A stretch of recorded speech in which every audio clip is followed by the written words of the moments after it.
Ambulatory care is well established, treatment outcomes are increasing, and the medicines and technologies are available. What you see from the picture here is ultimately the most important. A patient-friendly approach by competent health workers, not only to improve health, but for general well-being in general.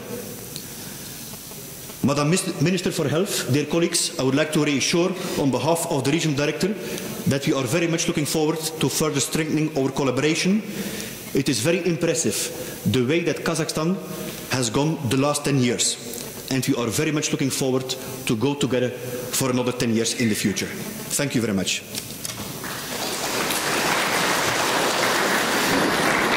Большое спасибо, доктор Клюге.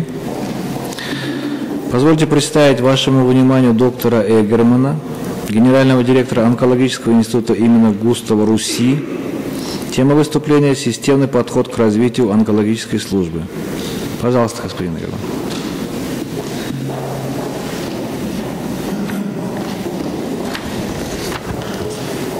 Good morning, ladies and gentlemen.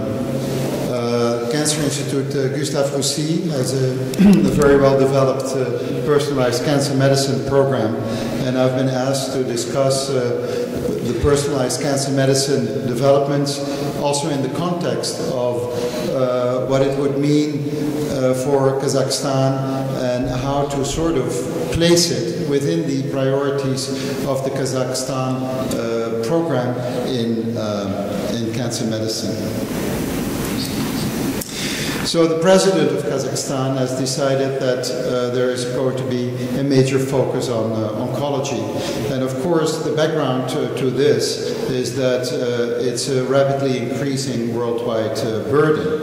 If you see that in 2008, there were 12.5 million new cases. In 2030, there will be about double that, 26 million new cases. All this leading to 7.5 million deaths in 2008, but 17 million deaths in 2030. But when you look at the burden of how to deal with cancer and how many people will be alive with cancer, you really get the magnitude here. 28 million living with cancer today, and 82 million living with cancer in 2030. And so I think it is a testimony of great vision to put oncology as at the focus of what the healthcare system will be dealing with in the future.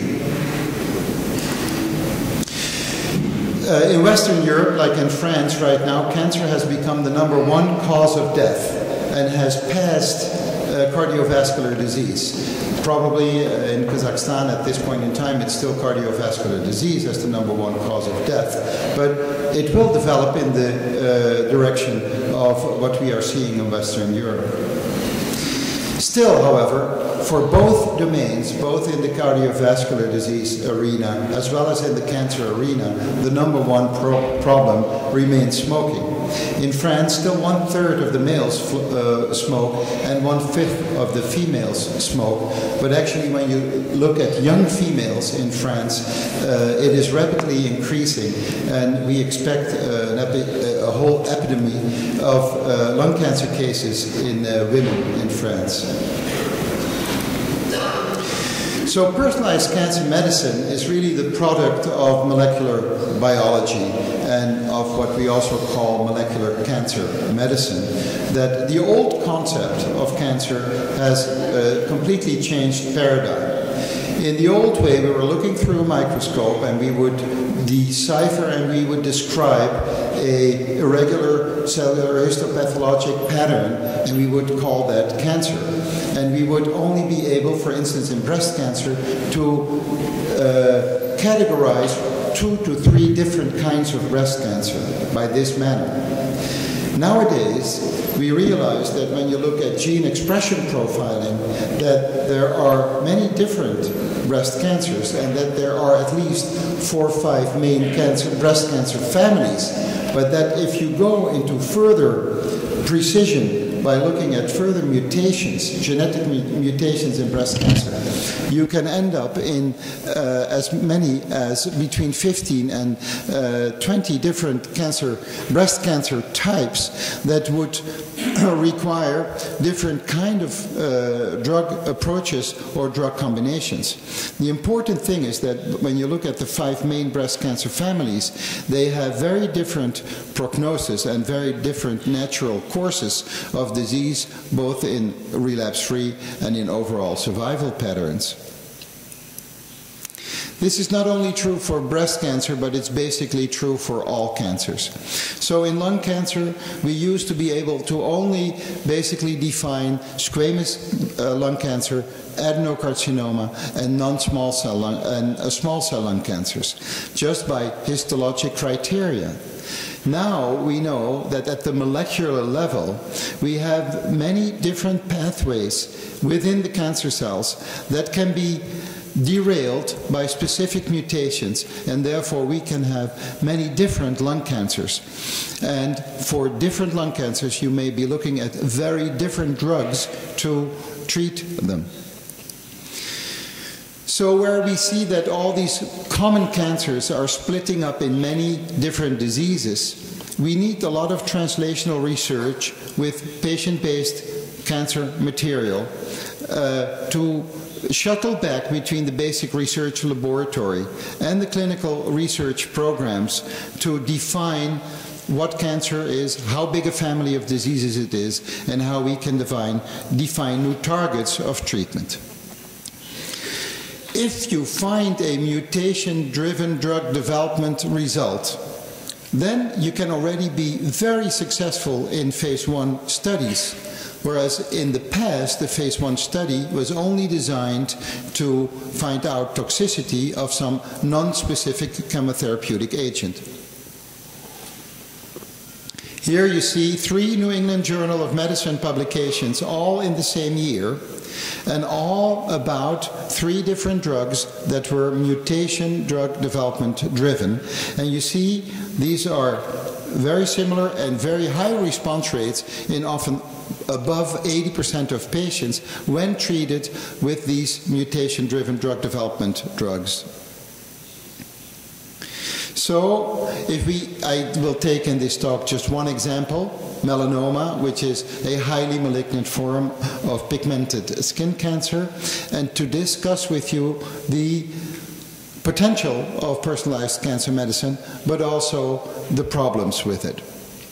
So, in melanoma, you have 3 main mutations that are of importance. The blue bars mean here that in about 50% of Caucasian white patients in this world, you find a so-called BRAF mutation. In percentages of 30 to 50% of different kind of other melanomas, mainly acral and mucosal, you can have c-KIT mutations. This is mainly the case in East Asia. When you work with mutation-driven drugs like Gleevec for c-KIT mutations or Verafenib for BRAF mutations, you can see very high response rates. Why? A genetic alteration in this pathway means that this pathway is activated because of a BRAF mutation. This is true for 50% of melanoma patients. This leads to activating this pathway, and it leads to turning the cell into a cancer cell with unlimited proliferation. If you block at this level with a specific BRAF blocker, this is what happens. This is the first drug as a BRAF inhibitor, and it leads to immediate responses and massive apoptosis, cell death of cancer cells. And this is the difference between just 2 weeks of treatment, where you see a massive tumor load reduction on PET scanning. When you look at response rates with this agent, the first experience in only 32 patients already told you everything. The response rate was confirmed by a second study in 132 patients and by a third study in 650 patients. The response rate was already known in 32 patients. Also, then you see that it does have an impact on what's called progression-free survival. It means when does the tumor come back and become progressive again? And you see that the gain is there, but is basically limited.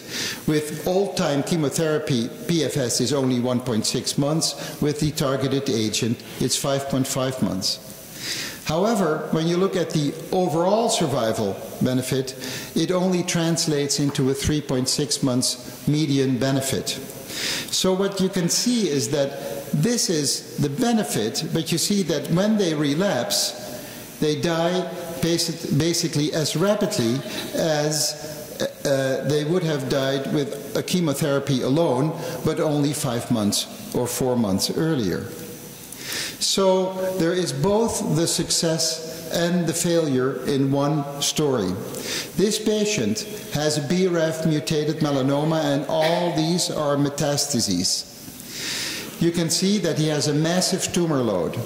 He gets the BRAF inhibitor and he turns into a complete response within 6 weeks. All the tumor is gone. At any scan, you cannot detect any tumor anymore. However, at 6 months, he completely recurs at all the same tumor levels. What does it mean?